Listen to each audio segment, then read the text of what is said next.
Prenez une Audi e-tron GT, trempez-la dans une sauce, ajoutez le riz et emballez le tout dans une bâche en plastique. Vous aurez alors un sushi de voiture électrique.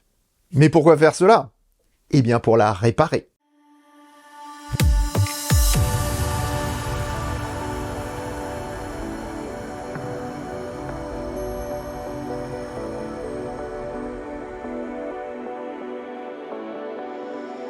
Si ça te plaît, mets un pouce vers le haut et commente. Si ça te plaît beaucoup, abonne-toi.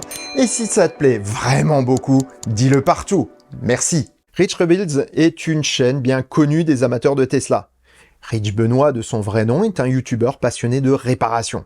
Pour lui, tout un chacun devrait pouvoir réparer sa Tesla. Et il a fait sa renommée en sauvant pas mal de voitures de la casse. À ses débuts, il a emmagasiné un nombre impressionnant de Tesla accidentés dans l'idée d'aider les propriétaires à réparer leur auto à moindre coût en utilisant des pièces d'occasion. Il a ensuite récupéré plusieurs Model S pour en reconstruire une totalement fonctionnelle, malgré l'absence de données techniques ou d'aide fournies par le constructeur. Ainsi, Rich est devenu peu à peu le premier révolté, mécanicien capable de réparer ce qui est généralement changé sans autre forme de procès par les ateliers de réparation des constructeurs. Cette fois, Rich s'est attaqué à une Audi e-tron GT.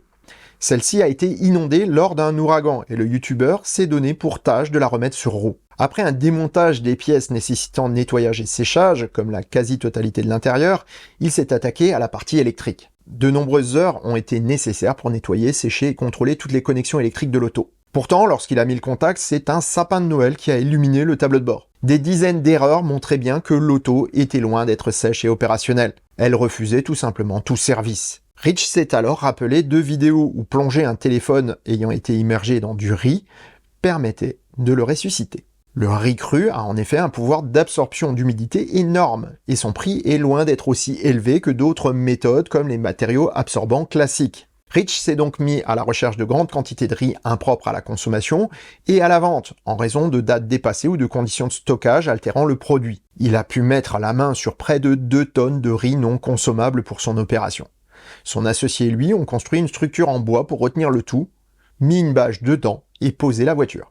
Une fois le riz ajouté, ils ont fermé leur sushi et attendu quelques jours pour que la recette prenne. Rich était plus que sceptique sur la réussite de l'opération, et à sa grande surprise, la voiture a démarré après son bain de séchage au riz.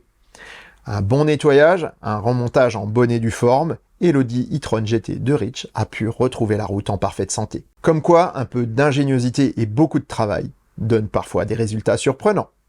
Et sur ces bonnes paroles, je vous souhaite bonne route et vous dis à demain pour l'épisode de la semaine. Portez-vous bien. Ciao.